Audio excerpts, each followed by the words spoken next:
Il y a le petit compteur, hein, ça fait une petite mise en scène. Super. Bonjour à tous, bienvenue à notre webinaire autour du DevSecOps. Est-ce que vous pourriez nous mentionner dans le chat, voilà, que vous nous entendez bien, que vous nous voyez bien, que vous voyez bien également la présentation, les slides.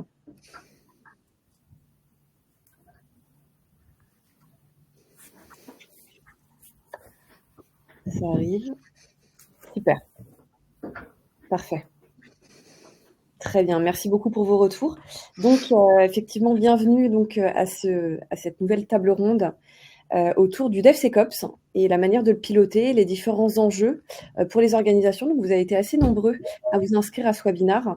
Donc, n'hésitez surtout pas à poser vos questions dans le chat pour que nos experts puissent y répondre du coup en live et puis peut-être vous donner un éclairage sur ces différentes problématiques.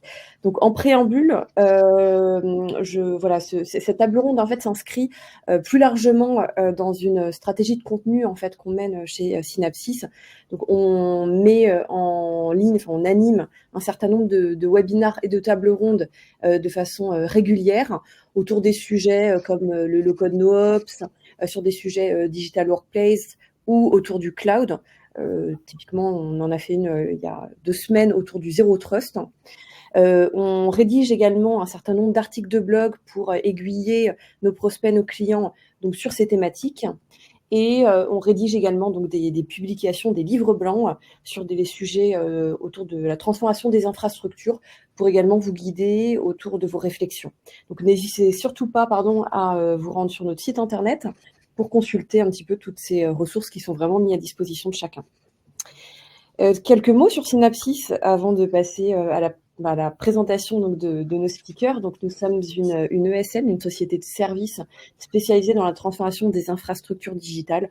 On est notamment spécialisé sur les métiers du cloud, du DevOps, du digital workplace, mais également de la data, du green IT et de la transformation des systèmes d'information. Voilà, on est 180 consultants, essentiellement positionnés sur des projets assez complexes dans des environnements grands comptes pour une soixantaine de clients environ. Et puis, voilà, 11 années d'existence pour nous.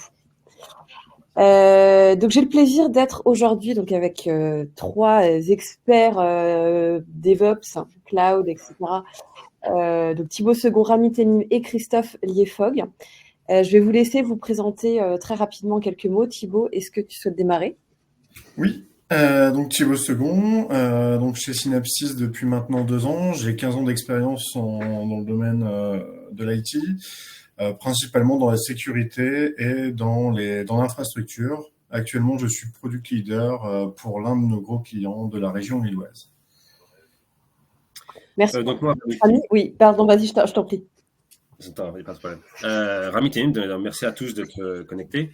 Et donc moi, j'étais développeur back-end Java pendant à peu près 5-6 ans pour différents grands groupes et petites et startups aussi. Puis après, j'ai basculé côté DevOps où j'ai pu toucher un petit peu à tout ce qui est cloud et CI/CD. Et à côté de ça, j'interviens à l'université Paris-Descartes pour encadrer des étudiants. Merci beaucoup. Et Christophe? Bonjour à tous, donc Christophe Liefog, architecte cloud et dernièrement community builder dans la catégorie sécurité et identité. Donc moi j'ai un parcours pareil, 15 ans d'expérience assez diversifié, hein, ou très proche de l'ingénierie système et réseau initialement, après basculer dans l'intégration applicative qu'on assimilerait aujourd'hui à du DevOps. Et enfin, j'ai pu driver effectivement un centre de compétences cloud, d'où mes dernières activités majoritairement sur le cloud, AWS plus particulièrement. Super. Merci beaucoup, Christophe, pour cette petite présentation. Merci à tous les trois. Donc, n'hésitez pas à poser toutes vos questions, nous partager vos réflexions, vos retours d'expérience dans le chat. L'objectif vraiment de cette session, c'est qu'elle soit interactive. Donc, et puis en plus, on répondra en direct à vos questions. Et puis, ça permettra aussi peut-être de fournir des conseils à d'autres qui sont connectés et qui osent peut-être pas poser les questions. Donc, vraiment, n'hésitez pas, soyez libre de le faire. Donc, ce qui nous rassemble aujourd'hui, effectivement, c'est le DevSecOps. De quelle manière est-ce qu'on va intégrer la sécurité dans le processus DevOps sans heurter le time to market et les objectifs de livraison qu'une entreprise peut avoir. Pour démarrer, je voulais juste lancer un petit sondage ouvert sur le chat pour essayer de prendre un petit peu la température du coup de la table ronde. Est-ce que vous pourriez peut-être nous partager en quelques mots, en une phrase ou deux, la manière dont la sécurité, au niveau des process, au niveau des équipes, la manière dont la sécurité est perçue au sein de vos équipes, justement. Donc, je sais pas, Thibaut, Christophe, Rami, globalement, qu'est-ce qui peut émerger sur ces mots-clés un peu? Perçu comme un gendarme, donc ça, c'est ce qu'on disait la dernière fois. Peut-être des processus un petit peu stricts qui arrivent peut-être trop tard. On peut parler de frustration, on peut parler de contraintes, on peut parler de lenteur. Ça dépend vraiment du type d'organisation dans lequel vous êtes, et du type de projet aussi, parce que des fois, dans une entité, il peut y avoir différents types de projets qui ne sont pas soumis aux mêmes contraintes de sécurité. Ça, c'était mon expérience, notamment quand on était en banque.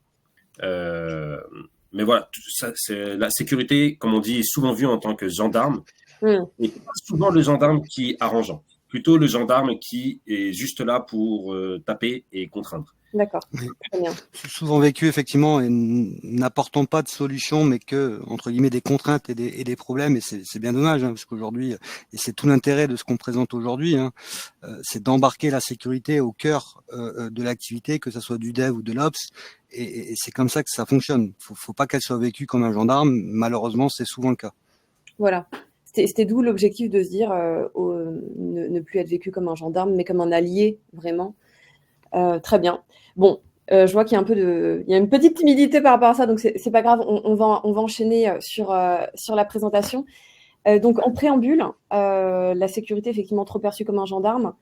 Est-ce que Thibaut, tu pourrais peut-être nous définir un peu les concepts, contextualiser un peu les choses? Oui.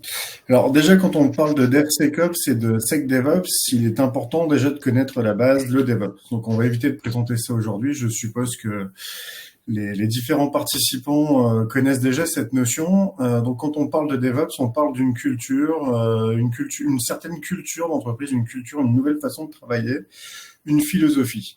Le DevSecOps et le SecDevOps, on va être sur le même sujet. L'élément fondamental, comme pour le DevOps, va être la collaboration entre les différentes équipes. Ici, on va principalement parler aujourd'hui du DevSecOps, mais on a aussi quelque chose qu'on appelle le SecDevOps. Quelles sont les différences? On va avoir une différence fondamentale dans la priorisation qu'on va donner à la sécurité. Si je prends le cas du SecDevOps, on va avoir la sécurité qui va embarquer les projets et qui va établir tout un tas de règles d'un point de vue réglementaire, que ce soit légal ou des règlements intérieurs d'une entreprise ou des exigences d'un client. Et la sécurité va être le point central du développement d'une solution, d'une application. Alors que le DevSecOps, va mettre l'accent sur l'intégration de la sécurité à toutes les étapes du cycle de développement, mais en partant d'une idée initiale d'une équipe de développement, d'un besoin d'une solution qui va progressivement intégrer la sécurité dans l'ensemble de ces processus. Ce qui implique, dans la grande différence qu'on pourrait avoir entre le DevSecOps et le SecDevOps, c'est dans l'approche de la sécurité. Le DevSecOps va viser à automatiser, intégrer des pratiques de sécurité dans les cycles de développement. L'idée, ça va vraiment être, au travers d'une collaboration, au travers de nouveaux processus, de rendre la sécurité partie intégrante du développement sans ralentir le processus. Donc, c'est pour ça qu'on parle beaucoup d'automatisation. Le SecDevOps va parfois et souvent impliquer une refonte complète des processus de développement et de la partie opérationnelle qui suivra lors des passages en run. La refonte de ces processus de développement va permettre de répondre à des exigences de sécurité qui ne sont pas forcément adaptables aux processus existants d'une société. Donc, je vais insister sur la partie collaboration et culture. Comme pour le DevOps, la collaboration et la culture sont très importantes. Dans le DevSecOps, on va avoir à peu près à part égale les développeurs, les opérationnels et les professionnels de la sécurité, alors que dans le SecDevOps, les équipes de sécurité vont avoir un poids beaucoup plus important dans le cadre du développement d'une solution ou d'une application. Si on parle rapidement des outils et des pratiques, les outils vont être similaires dans les deux cas. L'approche SecDevOps va principalement privilégier des outils et des pratiques qui vont vraiment mettre la sécurité au premier plan. Donc plus de contrôle, plus de blocage, plus de lenteur sans doute dans les développements. Si on résume tout ça, les objectifs finaux du DevSecOps, ça serait d'équilibrer la vitesse et la sécurité pour permettre d'avoir un time to market adéquat qui permet de répondre aux exigences business de la société, alors que le SecDevOps va vraiment centrer l'idée sur la sécurité. Sur la sécurité, on sera vraiment sur un élément qui sera intransigeant et qui doit être la considération première. C'est ce qu'on peut retrouver dans les sociétés du secteur de la défense, certaines sociétés du secteur de l'aéronautique et également dans les banques. Le DevSecOps, aujourd'hui, reste quand même la partie la plus visible dans le domaine du DevOps. Merci beaucoup, effectivement, c'est intéressant. Merci d'avoir vraiment contextualisé les choses et expliqué la différence entre les deux concepts. Rami, on en parlait juste avant, mais effectivement, en fait, on part d'où? C'est quoi le point de départ et pourquoi est-ce qu'aujourd'hui, il y a vraiment ce sujet qui émerge, en fait, de ramener la sécurité à l'intérieur du processus? C'est pas le cas aujourd'hui? Non, je vais pas. Si on prend tout à fait, si on prend l'exemple de ce que vient de dire Thibaut, notamment sur du SecDevOps où la sécurité a un certain poids, moi je me rappelle qu'en tant que dev, ça y est, ils avaient fait ma fonctionnalité, tout était prêt pour partir en prod, et vu que j'étais au contact avec les utilisateurs, j'étais content parce que je me disais oui, c'est bon, je vais pouvoir répondre à leurs besoins. Ouais. Et là, on a d'un coup, donc tout à la fin, après le process de QA, tout ça, il y a la sécurité qui vient et qui dit non, vous pouvez pas partir en prod. Toutes vos contraintes, nous, on s'en occupe pas. On a juste mis la contrainte, on ne pouvait pas partir en prod parce que vous ne respectez pas ça. Et il ne nous disait pas comment faire pour, je rejoins ce qu'avait dit Christophe, il ne venait pas pour nous proposer des solutions, ni pour nous accompagner. Juste, vous ne partez pas en prod. Et là, je vous cache, je vais être franc avec vous, en tant que développeur, j'ai fait des choses de contournement. En gros, pour passer certaines règles de sécurité, j'en suis pas fier maintenant, hein, mais je l'ai fait pourquoi? Faire à un moment donné, ouais. D'ailleurs, si vous avez des développeurs comme ça, je vous dis honnêtement, ce sont, je pense, les meilleurs éléments qui vont vous permettre de respecter la sécurité. Parce que toute cette frustration qu'on a en tant que développeur, qu'on met à trouver des solutions de contournement, plutôt que de les mettre à trouver de la solution de contournement, autant l'utiliser pour faire de la sécurité. Et souvent, on est plutôt preneur. Parce que, si on peut faire les choses propres, il n'y a pas de problème. Mais juste quelqu'un qui vienne, qui nous accompagne et qui nous montre un peu la voie à suivre. C'est vraiment une posture d'ambassadeur, hein, ce que tu décris là, Rami. Exactement. Celui-là, s'il a autant d'énergie pour contourner la sécurité parce qu'elle le bloque, autant lui dire, tu sais quoi, plutôt que de la bloquer, essaye plutôt de la faire proprement et voilà comment faire. Et je reviens à ce que tu disais aussi, Christophe, apporter des solutions. Parce que sinon, c'est que de la frustration et des contraintes de la sécurité. Enfin, c'est comme ça que le voient beaucoup de devs. C'est le principe de la collaboration dans cette culture du DevOps qu'on va étendre sur la sécurité. Vraiment le but d'avoir un échange dès le début, de pouvoir fixer les différentes règles. Enfin, moi j'appelle ça des réglementations, la gouvernance sécurité qu'on peut avoir pour justement se poser la question dès le début du démarrage du projet et être en mesure de trouver des solutions en commun. Voire des contournements en commun, parce que parfois aussi on peut avoir des problématiques budgétaires qui feraient exploser le coût d'un projet dû à la sécurité. Christophe, Christophe, tu partages tes retours d'expérience, toi, ce que tu as vécu?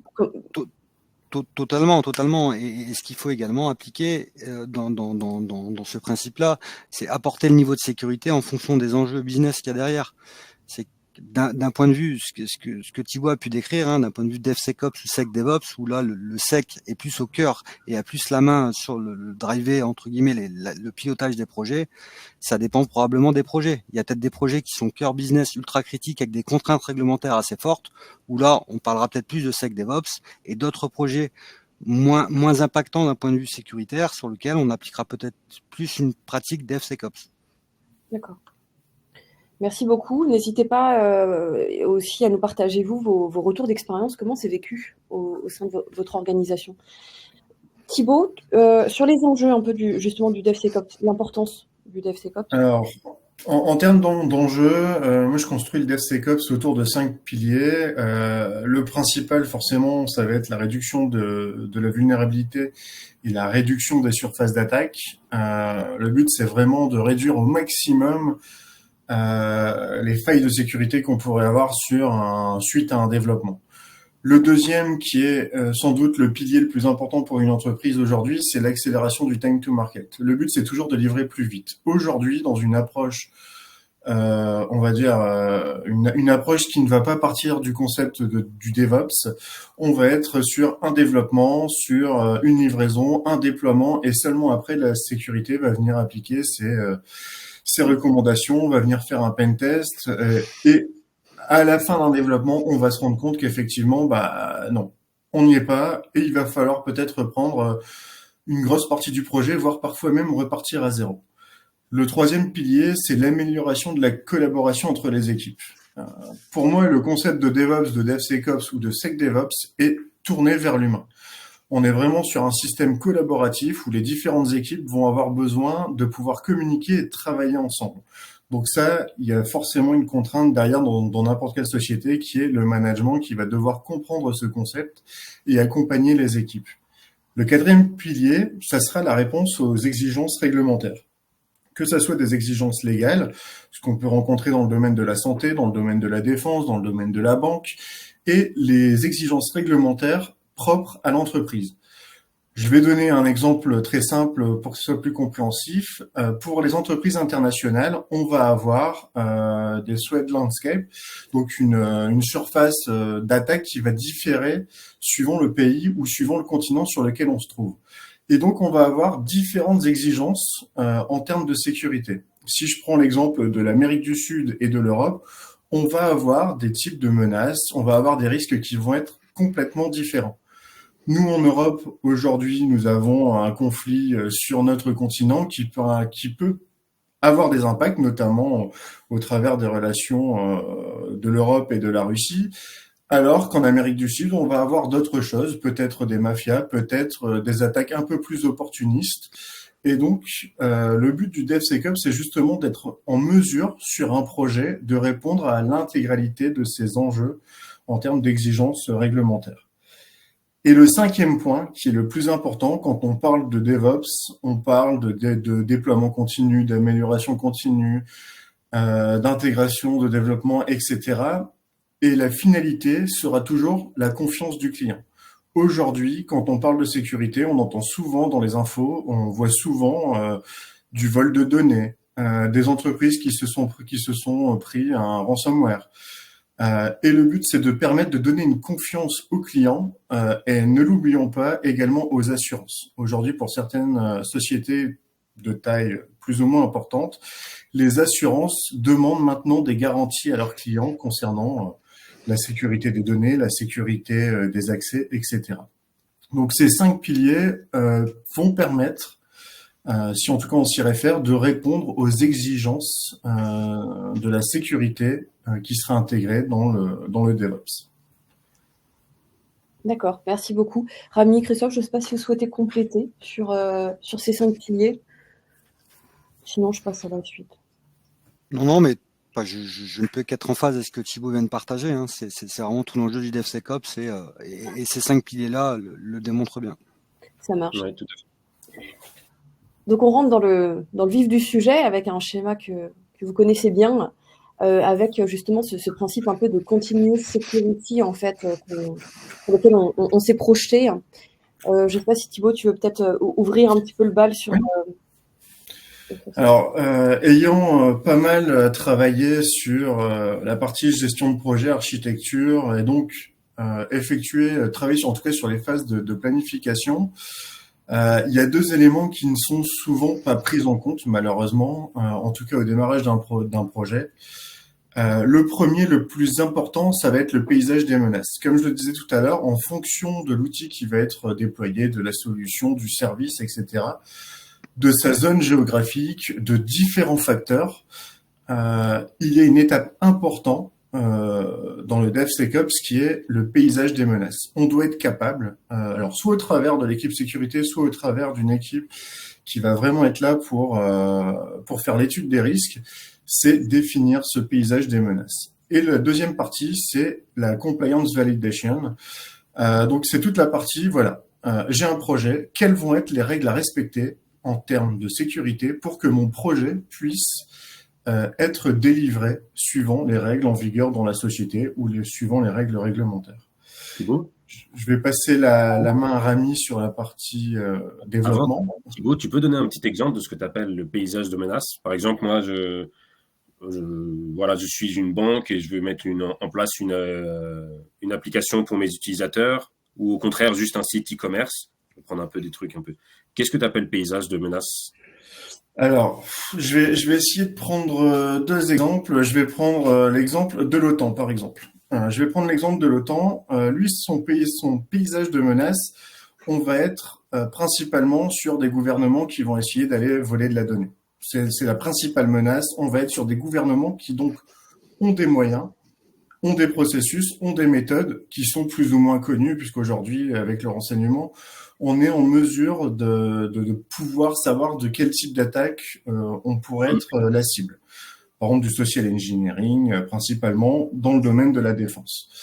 Alors que pour, je sais pas, je vais prendre le site Doctissimo, Doctolib, pardon. Doctolib se sont récemment fait attaquer et voler des données. Quand on va les attaquer, on sait que la donnée qui va être recherchée, ça va être de la donnée à caractère médical.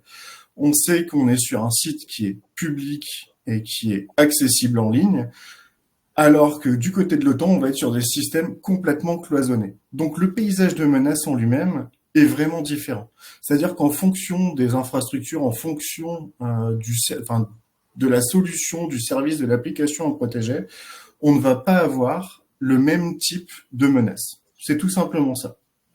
Entre quelque chose qui est exposé et quelque chose qui est entièrement verrouillé, on va forcément avoir des menaces qui vont être diamétralement opposées. Alors du coup, moi, je vais avoir une autre approche. Je dirais, parce que je l'ai vécu, hein, j'avais donc là, c'était DevOps, c'était à côté de DevOps. Les gens me disaient, mais on peut pas faire un truc qui soit sécurisé contre tout. Non. C'est pour ça qu'il y a une analyse de risque. Dans une analyse de risque, tout est un risque. Le but, ça va être de prioriser le risque. Si je prends l'exemple, je vais prendre l'exemple de l'OTAN. Est-ce qu'on va sécuriser l'ascenseur en mettant un lecteur de code barre, un lecteur rétinien, etc. Ou est-ce qu'on va placer quelqu'un, ou est-ce qu'on va juste mettre une caméra?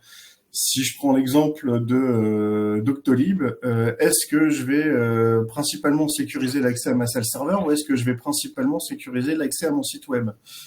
Le site web sera forcément beaucoup plus en façade et beaucoup plus accessible à un attaquant.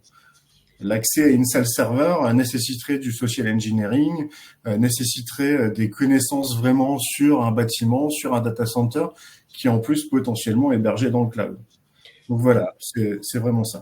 Et excuse-moi, il y a une première question. Est-ce qu'il faut faire une analyse de risque à chaque début de projet? C'est une bonne question, très bonne question.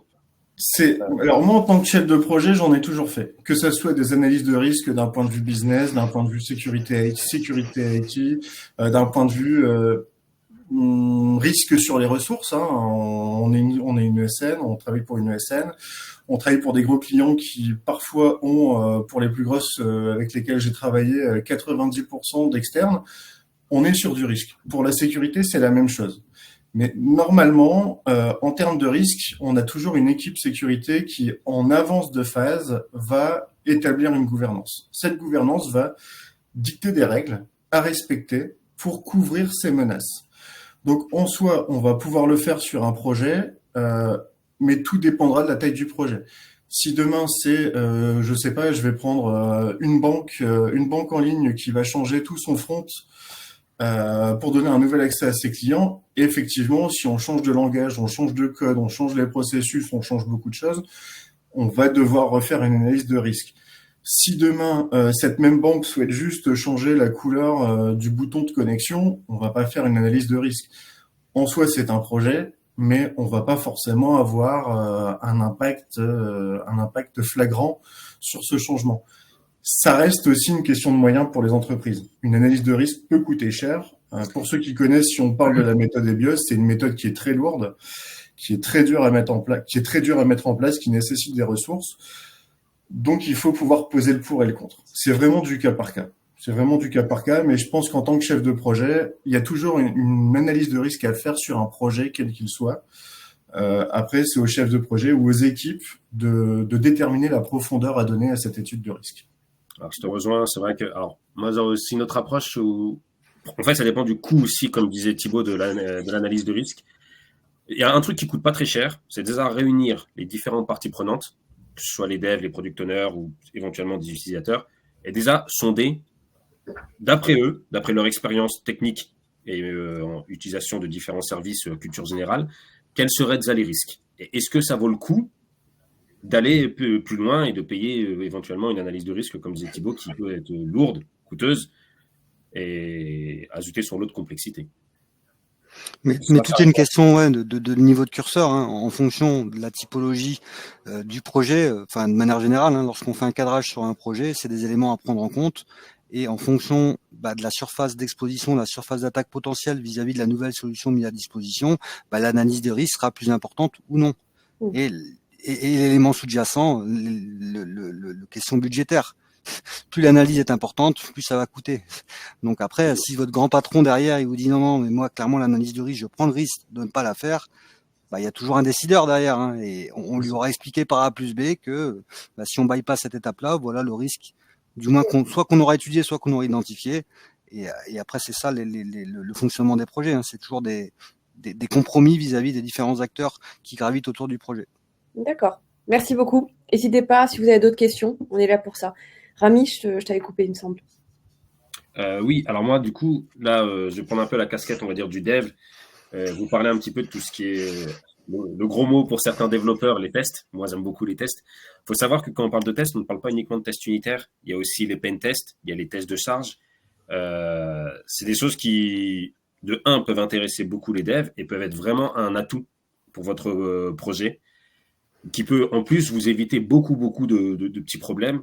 L'idéal, en fait, c'est surtout si vous avez identifié des comme disait Thibaut, un panel de menaces possibles, c'est d'intégrer directement, même pendant cette phase de test, les gens de la sécurité. Leur demander leur avis, leur demander est-ce qu'il faut que je fasse, quel genre de test faut-il que je fasse, ce genre de choses.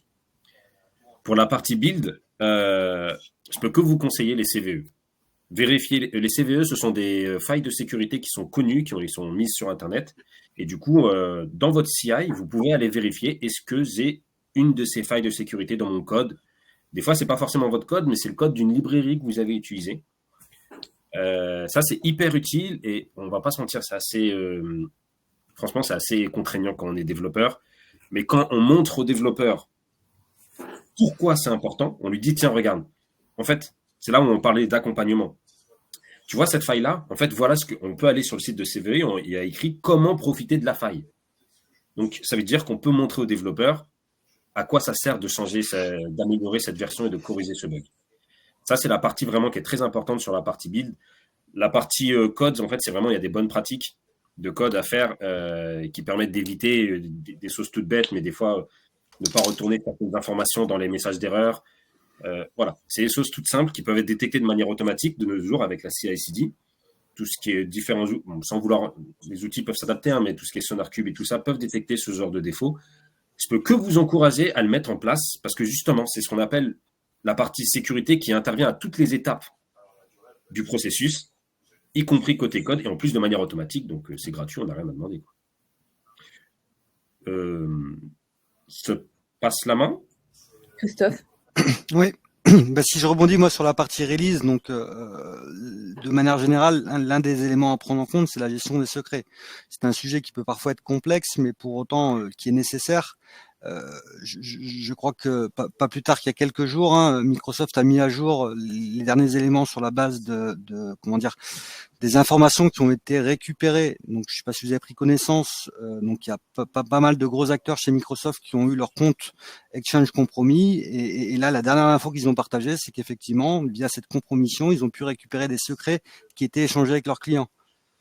Donc, la gestion des secrets est le premier élément effectivement à prendre en compte dans la gestion de la configuration de vos applications. Sur l'aspect déploiement, la notion de chaos engineering, c'est quelque chose d'assez simple. Hein, il y a quelque chose qu'on prend en compte, c'est la gestion des sauvegardes. Sauvegarder, c'est bien, mais tester, c'est mieux. Vous pouvez sauvegarder vos environnements, mais si vous ne testez pas des restaurations de manière régulière, et donc tester, et la notion de chaos engineering, moi je l'ai très bien connu chez AWS, hein, où l'objectif, on arrête totalement une infrastructure pour vérifier effectivement que celle-ci est résiliente. En termes de sécurité, on peut opérer les mêmes actions. Sur le volet opération, la partie collection des logs ou patching, donc Rami en parlait tout à l'heure, hein, quand on parle de patching, on pense tout de suite au patching OS, c'est un premier élément, mais si vous êtes sur le cloud et que vous utilisez majoritairement des services SaaS ou PaaS, cette partie-là n'est plus à prendre en compte. Majoritairement, les différents cloud providers vont le prendre à leur charge. Pour autant, lorsqu'on fait des développements, majoritairement, on utilise des services déjà sur étagère, les librairies par exemple. Et si je prends l'exemple de la librairie Log4j, vous n'êtes pas sans savoir il y a quelques années qu'elle a été démontrée qu'elle était très défaillante. Et donc le patching doit prendre également en compte ces éléments-là. C'est pas que le socle OS. Si vous avez sous-traité aux différents cloud providers la gestion du patching, vous avez des éléments également à prendre en compte de votre côté. Et enfin, le dernier volet que je souhaitais vous présenter, c'est sur la partie monitoring. Bien entendu, il faut observer, il faut mesurer. Vous mesurez bien entendu votre application, mais mesurez également l'intégralité de la chaîne de sécurité vis-à-vis de votre écosystème. Donc, c'est quelques éléments clés à prendre en compte dans ces grands principes de sécurité continue. Il y a une question sur ce sujet. Est-ce qu'il y aurait une liste d'applications nécessaires pour chaque étape du continuous security? Il y a, alors, très vite, si on fait une rapide recherche sur Google, on tombe, il y a des tableaux qui sont tout faits, avec toute une liste par sujet, SAST, DAST, etc. Il y a des listes d'applications qui sont faites, alors, principalement avec les noms des éditeurs.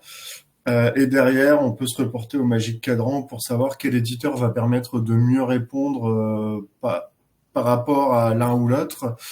Mais il y a déjà énormément de choses qui sont disponibles. Après, par la suite, on peut très bien envisager d'envoyer une liste d'applications pour chacune de ces demandes. J'avais déjà fait une présentation sur justement le DevSecOps et on avait fourni un visuel avec tout un tas d'applications disponibles pour chacun de ces éléments. En tout cas, les plus connus, les plus utilisés, celles qui sont vraiment sur le top du marché. On peut envisager effectivement de communiquer cette liste. Si je prêche pour ma paroisse, donc majoritairement le cloud AWS, l'ensemble des éléments présentés ici sont couverts, que ce soit du déploiement, de l'opération, du monitoring. Il y a de nombreux services sur étagère qu'AWS met à disposition, que ça soit Inspector pour inspecter effectivement de manière très basse des failles de sécurité potentielles, ce qui implique effectivement probablement de les patcher, que ça soit le monitoring, l'observabilité de manière générale. Il y a des composants type GuardDuty qui vous permettent de détecter et de vous mettre en avant des failles potentielles, que ce soit même pour le testing et le chaos engineering. Il y a des librairies mises à disposition pour simuler des défaillances sur votre système et vous pouvez vérifier comment vos équipes réagissent par rapport à ces attaques. Parce que c'est pas le tout de mettre en place des outils, mais si vous n'avez pas l'organisation et les process sous-jacents, et qu'en réalité, déployer des outils, c'est toujours bien, mais s'il y a personne derrière qui les suit, et que vous n'avez pas l'organisation et les processus sous-jacents, en fait, il va rien se passer. Okay. Après, je rebondis sur ce qu'on avait dit au tout début, faut adapter en fonction du projet aussi.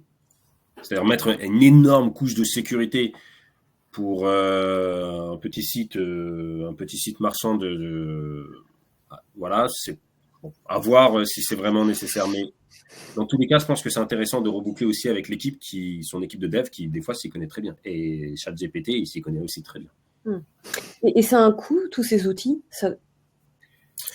Forcément. Même si on parle d'open source, ce qu'on oublie souvent, l'open source nécessite souvent une ou plusieurs personnes qui vont maintenir l'élément, qui vont faire le suivi, à la place de l'éditeur qui pourrait le faire en direct. Et ça nécessite des études souvent beaucoup plus profondes pour la mise en place. On n'est pas sur des choses clés en main. Donc, quoi qu'il arrive, on va avoir un coût. Soit un coût de licence avec un coût d'une prestation d'intégration, des coûts de formation, soit des coûts de mise en œuvre, des coûts de développement parfois. Si je prends l'exemple de mon client actuel, aujourd'hui, ils ont développé pas mal de solutions en interne et ça nécessite des ressources sur le long terme pour pouvoir les maintenir. Donc, ça nécessite, plutôt que d'avoir du one-shot sur la mise en place ou l'intégration d'un outil, ça nécessite quand même par la suite le maintien d'une équipe en charge de cet outil. Et quand on perd cette équipe, ça devient beaucoup plus compliqué de de pouvoir utiliser des outils soit open source, soit développés en interne. Christophe, tu as de la visu justement sur le coût que ça coûterait, pas en termes humains, mais en termes de licence côté AWS? C'est en fonction du volume, c'est comme tout. Et après, j'en reviens sur les différents. On en parle juste après, hein, mais sur ce qui est présenté vis-à-vis des différents principes. Hein, c'est quoi le niveau sur lequel vous êtes potentiellement le plus à risque? L'analyse de code. Si aujourd'hui vous avez une sous-traitance, vous avez externalisé les développements à un centre de service et vous considérez que d'un point de vue analyse de code, c'est quelque chose qui est prioritaire, que vous voulez vous assurer que le fait d'avoir sous-traité, le code qui vous est fourni est de qualité, c'est des éléments à prendre en compte. Si aujourd'hui c'est pas quelque chose qui a été fait, c'est peut-être là-dessus qu'il faut prioriser. Après, toutes les solutions mises à disposition ont bien entendu un coût. C'est des choses, le gros intérêt qu'on a sur les différents cloud providers, mais là si je parle d'AWS, mais c'est le même cas sur les GCP ou sur Azure, hein, c'est que les outils peuvent être testés très rapidement. Donc vous pouvez tester, je prends l'exemple de GuardDuty, vous avez un free tier de 30 jours. Donc pendant 30 jours, ça vous coûte 0. Chose qui aujourd'hui sur des outils du marché, c'est rare d'avoir cette opportunité-là. Et quand je vous dis 30 jours d'essai, là vous cliquez sur la console, 30 secondes après, la solution est déployée.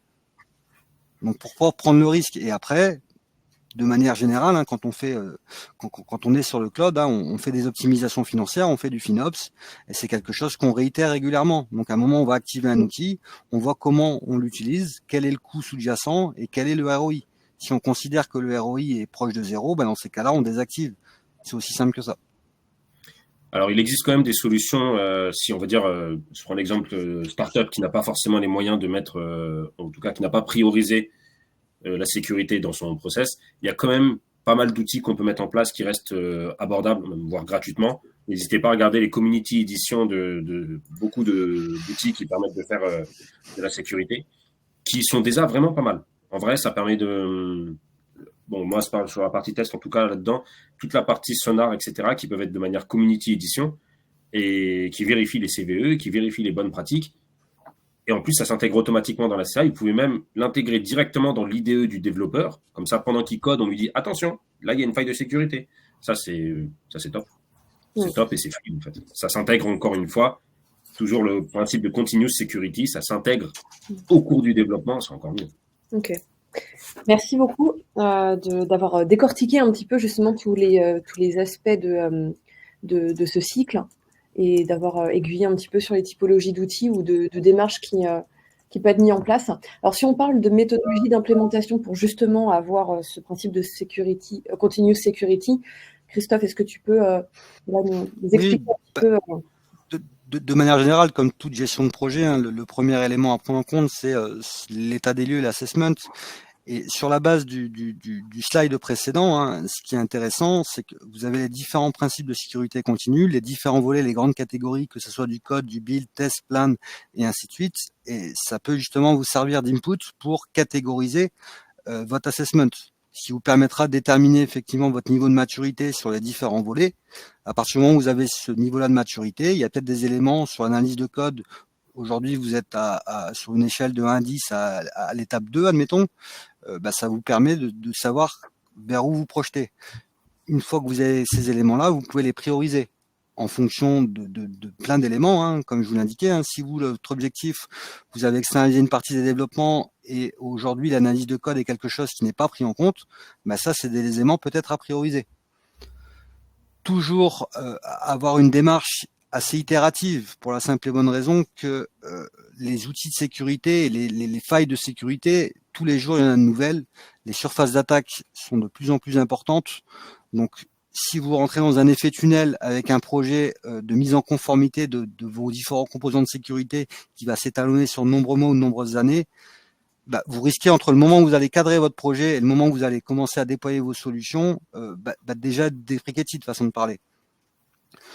Enfin, le volet formation / sensibilisation. Hein, sensibilisation, on l'a volontairement mis de manière horizontale, puisque c'est quelque chose qui est dans la continuité. Et il faut former vos équipes.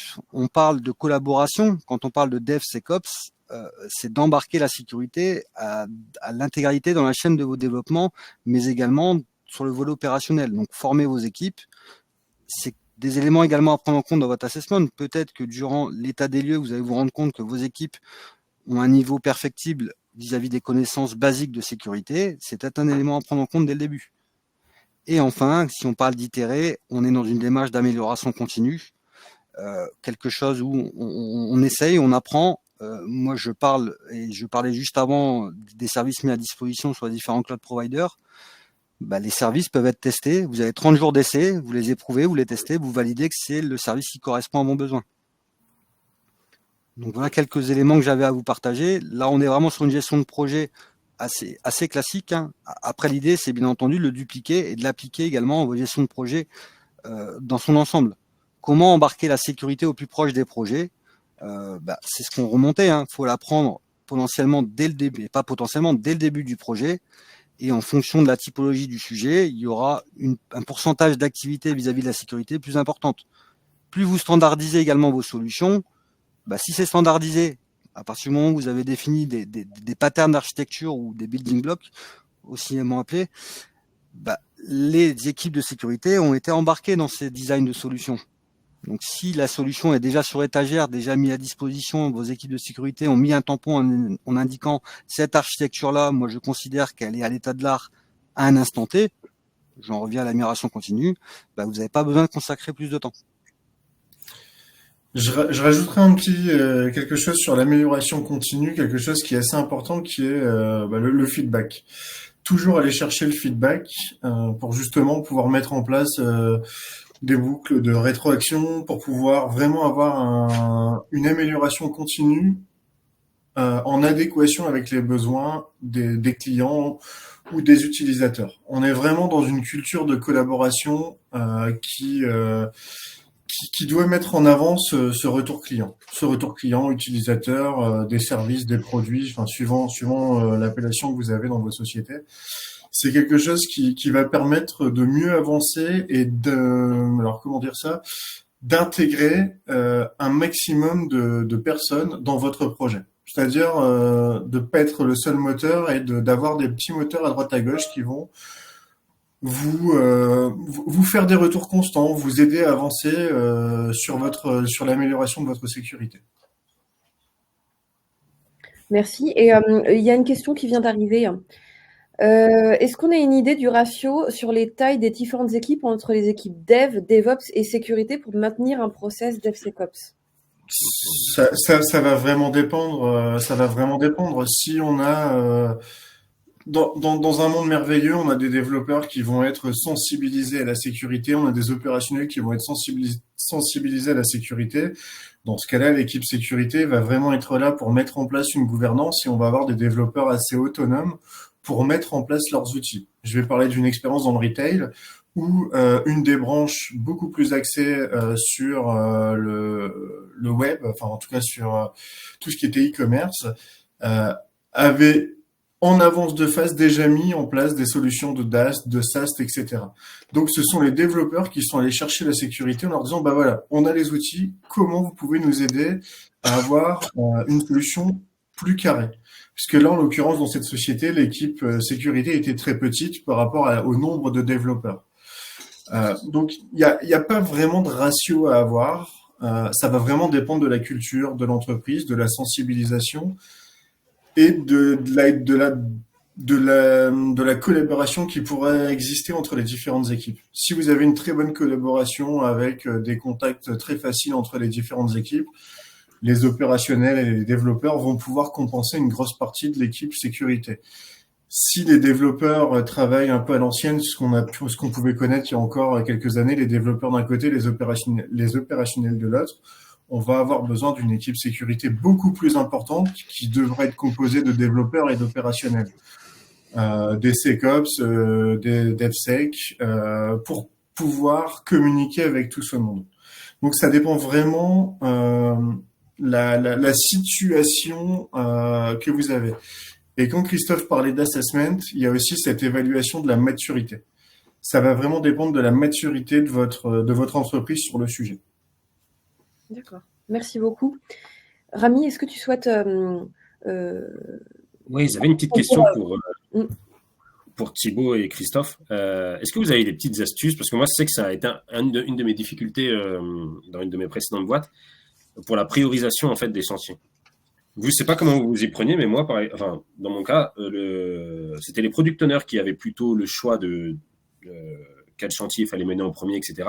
Et à chaque fois, ils dépriorisaient la partie sécurité parce qu'ils voyaient pas l'intérêt pour les utilisateurs. Moi, personnellement, comment je faisais, en fait, je dis, OK, mais si on dépriorise ça, faut bien. En fait, ce que je ramenais, c'était tout le temps le risque. Je leur montrais clairement le risque qu'il y avait d'un point de vue financier. Moi, c'est comme ça que je faisais. Je leur disais, bah là, voilà ce qu'on peut perdre si les fuites de données, voilà ce qu'on aurait, voilà ce qui se passe. Je sais pas si vous avez des astuces là-dessus ou si vous avez déjà rencontré aussi ce Il y genre de choses. a, sur la partie chefferie de projet, il y a plusieurs méthodes qui existent. Alors après, ça va dépendre, hein. On va avoir la méthode Moscou, qui est pour ceux qui font de la chefferie de projet suivant le modèle PMP. Il y a énormément de méthodes, la méthode Eisenhower, IVILI, etc. Ça va vraiment dépendre de l'affinité que le chef de projet ou que la personne qui en tout cas va vouloir faire de la priorisation va avoir avec ces différentes méthodes. Donc, il existe beaucoup de méthodes. Il n'y en a pas qu'une. Là, encore une fois, ça va dépendre de la société. Parfois, dans les sociétés, il y a déjà des outils qui sont en place. On peut avoir des PMO qui vont être là pour justement apporter cette assistance dans cette priorisation. Quand on parle de sociétés plus petites, la priorisation va peut-être être beaucoup plus simple. On va peut-être prioriser en fonction du budget, en fonction du temps, des ressources.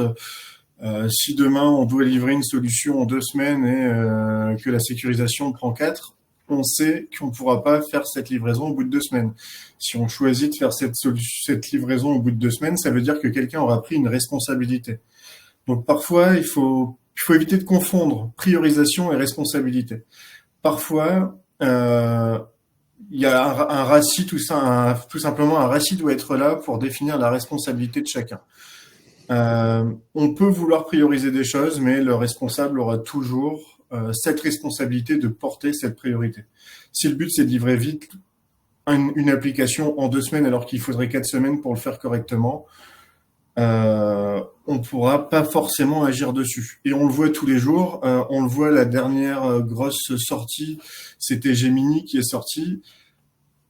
Clairement, on était sur une priorisation on va le mettre à disposition tout de suite, suivant des critères qui n'auront peut-être pas été validés, etc. Et la priorisation a été faite sur la livraison. Et tout le monde a en tout cas vu ce qui s'est passé avec Gemini. Et pourtant, on parle d'un groupe sur un projet à plusieurs millions d'euros. C'est pour ça que la priorisation va de pair avec la responsabilité. Et ça dépend vraiment où tu veux aller avec cette question. Si c'est pour ton boulot ou si c'est vraiment pour dire, bah voilà, si je dois mettre la sécurité, comment je priorise? Est-ce que ça va vraiment être ton rôle en tant que développeur? Tu vois, c'est plus ça. Alors moi, du coup, ce que je dirais, je vois ce que tu veux dire par rapport à la responsabilité. Moi, ce qui m'embête, c'est que certaines personnes, des fois, se cachent derrière la responsabilité en disant c'est bon, je prends la responsabilité, mais que, en fait, les conséquences, elles sont là. Donc moi, c'est vrai que j'ai souvent une approche en disant quelles sont les conséquences. Ok, tu es responsable, mais quelles sont les conséquences si un tel a pris une mauvaise décision? Bah ça, après, ça va dépendre des sociétés, hein. C'est ça. Après, on sort un peu du cadre du DevSecOps, hein. Là, voilà, on est plus sur du management. On est vraiment plus sur du management. Si on fait du management à l'américaine, je pense que la personne qui a pris la responsabilité de sortir Gemini dans cet état-là doit plus être au même niveau de hiérarchie. Voilà, enfin voilà, il y a eu une perte de je sais plus combien de pourcents sur l'action en bourse. On doit parler de plusieurs milliards. La personne doit pas vraiment être protégée. C'est pour ça, ça dépend vraiment de beaucoup de choses. Et là, on est plus sur vraiment sur le management, sur le board d'une société qui va trancher en cas de gros incidents. Après, c'est pour ça aussi que normalement, dans un projet, on va avoir des moyens de contrôle, on va avoir des PMO, on va avoir des comités à droite à gauche qui vont pouvoir valider si tout est bon. Des comités de sécurité, des comités d'architecture, des comités projets avec du suivi, etc. On Alors, même si on sort un peu du cadre du DevSecOps ou même du DevOps, c'est normalement dans les projets maintenant quelque chose qui est très présent. En tout cas, dans les sociétés qui sont de taille assez importante, les sociétés qui ont déjà un vécu vont mettre en place tout un tas de barrières, de garde-fous, un peu plus axés vers l'humain, du coup. Et toi, Christophe? Non, mais un des rappels très basiques de gestion de projet, hein, dans le triptyque coût, délai, qualité, c'est quoi la priorité? Est-ce que c'est le coût alloué au projet? Est-ce que c'est le délai pour le délivrer? Donc là, Thibaut, l'exemple de Gemini, bah voilà, c'était clairement livré au plus vite, hein. Ou la qualité. Et quand on parle de qualité, bah, la sécurité fait partie de la qualité. Si on se dit qu'il faut livrer très rapidement parce que nos concurrents ont déjà sorti une solution, bah, ça sera au détriment d'autres indicateurs. Et ça, il faut un sponsoring fort. Et c'est le sponsoring qui va prendre la directive de dire, OK, bah, nous, on accepte de prendre un risque sur tel ou tel volet, en prenant et en ayant tous les éléments à disposition pour prendre les meilleurs choix. Si en termes de sécurité, on se dit, bah voilà, on bypass certaines étapes, bah voilà le risque. Et c'est ça qui permet de décider au mieux. Ok.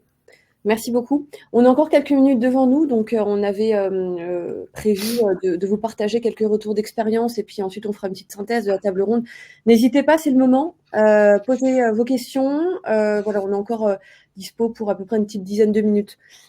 Donc, en termes de use case concret, enfin voilà, de partage d'expérience, est-ce que vous avez peut-être des anecdotes ou des choses encore à nous partager sur le DevSecOps? Je pense que Rami a pu en parler tout à l'heure, hein. Clairement, il faut trouver le bon niveau de curseur vis-à-vis de la sécurité. Et quand on met en avant cette démarche-là de DevSecOps, qui est avant tout quelque chose d'humain et de collaboratif, bah, il faut savoir positionner effectivement ce bon niveau-là de curseur pour éviter bah, les bypass potentiels. Trop de sécurité, si je me remets à la posture que Rami a décrite tout à l'heure, hein, le développeur, qu'est-ce qu'il va faire? Il n'a pas les mêmes contraintes qu'une personne qui aura les contraintes côté sécurité, donc il va trouver des solutions de contournement. Et ces solutions de contournement vont parfois être bien pires que mieux, en fait. Je me permets, il y a une question qui vient d'arriver. Pourriez-vous, s'il vous plaît, expliquer la différence entre SAST et DAST et si on doit implémenter du DAST dans nos chaînes CI/CD? Bah, pour faire simple, alors je vais vraiment simplifier ça au maximum, parce que ça reste des sujets assez complexes. Le SAST, on va vraiment être sur du... Bah, si tu peux peut-être remettre le schéma avec la boucle DevOps, ça sera plus simple. Donc le SAST, on va principalement l'avoir sur la partie code et sur la partie build. On va être vraiment sur des éléments de test statiques. On va pas être sur un outil intelligent. On va pouvoir créer des modèles, créer des playbooks. Et le but, ça va vraiment être de venir chatouiller un peu le code. Alors, je suis pas développeur, j'en ai jamais utilisé, mais si je ne dis pas de bêtises, je crois que GitLab est en train de sortir ses outils de SAST et de DAST aidé par une IA. Alors, donc plus que de parler de quelque chose que je vais pas forcément maîtriser d'un point de vue purement technique, je vous invite à aller voir. Ils ont fait une très bonne vidéo qui explique vraiment ce qu'on pourrait réussir à faire avec du SAST et du DAST. Alors, pour l'instant, on est vraiment sur enfin, pas de l'imaginaire, mais sur quelque chose qui est en cours de développement, mais c'est un peu ça l'idée. Donc le SAST, on va vraiment être sur quelque chose qui va venir chatouiller le code de manière statique. Quelque chose qui va vraiment pas être, on va dire quelque chose qui ne sera pas forcément intelligent. Côté DAST, on va être sur quelque chose de dynamique. C'est-à-dire que quand on va effectuer des tests, on va aller beaucoup plus loin. Si je donne un exemple, demain je vais mettre en ligne je vais mettre à disposition, je vais vouloir tester ma solution qui a été développée. Le DAST, lui, va aller beaucoup plus loin. C'est-à-dire qu'au lieu de travailler sur un code statique qui bouge pas sans interaction, etc., le DAST, lui, va être capable d'aller plus loin. Parfois, alors, suivant les outils, d'aller jusqu'à contrôler la sécurité dans une interaction. Je clique sur un bouton, qu'est-ce qui se passe dans mon code, quels appels je fais, et je vais pouvoir avoir un contrôle beaucoup plus en profondeur. On est vraiment sur quelque chose qui nécessite déjà un développement plus ou moins abouti. On est vraiment sur la fin du développement. Mon application, elle marche, je peux déjà faire des opérations, hop, je vais venir tester mon DAST. Je vais venir à utiliser quelque chose de dynamique qui va me permettre de vérifier si je réponds ou non aux exigences de sécurité ou à des choses auxquelles je n'ai pas pensé. Alors, l'idée aujourd'hui, actuellement, ce qu'on arrive à faire sans l'IA, c'est vraiment, bah voilà, j'ai pensé à ça, je sais faire ça, voilà quelles sont plus ou moins les normes utilisées, je vais venir le contrôler. L'idée de demain et les outils qui commencent déjà à arriver, là comme ça, je pourrais pas citer de nom, c'est vraiment pas mon expertise. On va être sur, grâce à l'IA, grâce à des bases de connaissances, l'équivalent de ce qu'on peut avoir dans des SOC comme le MISP. Donc le MISP, c'est une sorte de référentiel des menaces qu'on va mettre dans une société.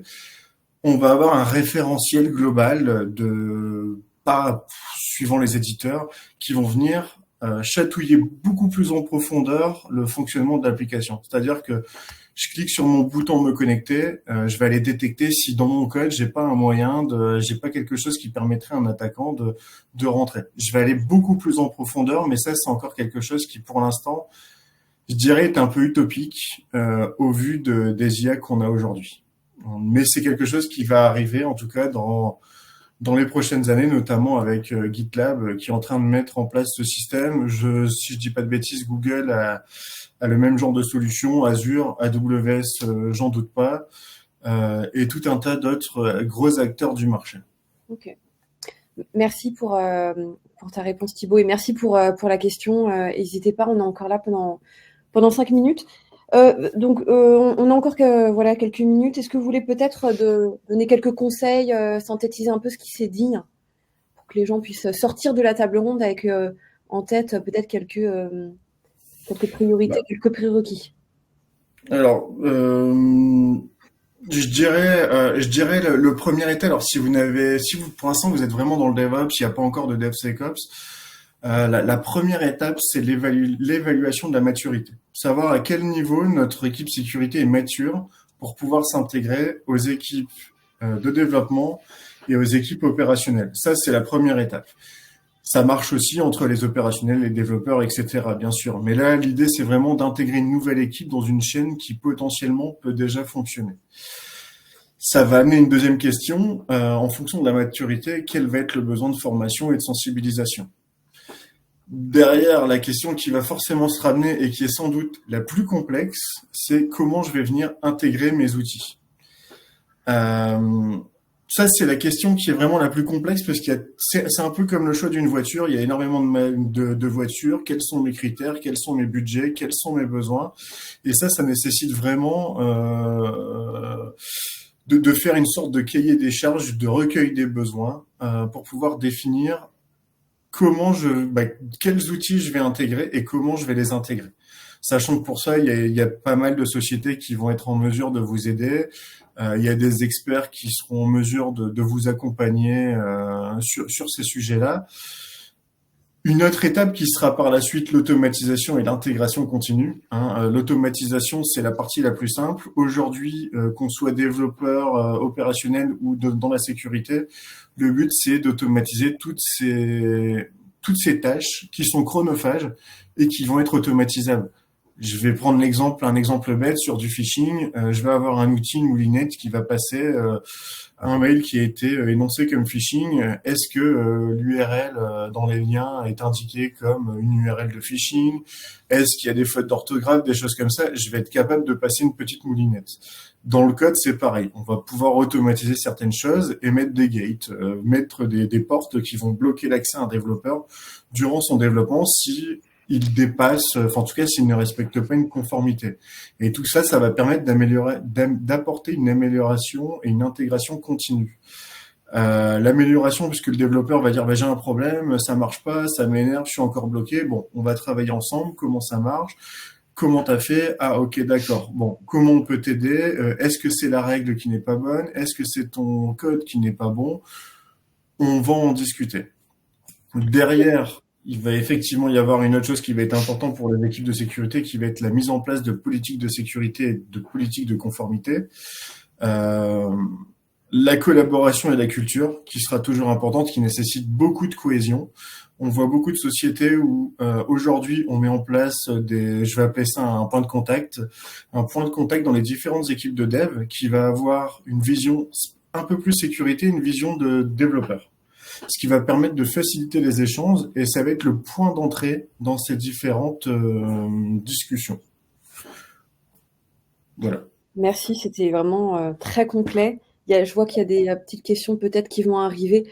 Rami, Moi, je vous donnerai juste 2 petits quick wins, ce que j'appelle quick wins, donc rapide à faire. Déjà, sondez votre équipe. Vous avez probablement des compétences, des connaissances au sein de votre équipe, mais qui n'ont pas eu l'occasion de l'exprimer. Donc, n'hésitez pas à sonder votre équipe là-dessus.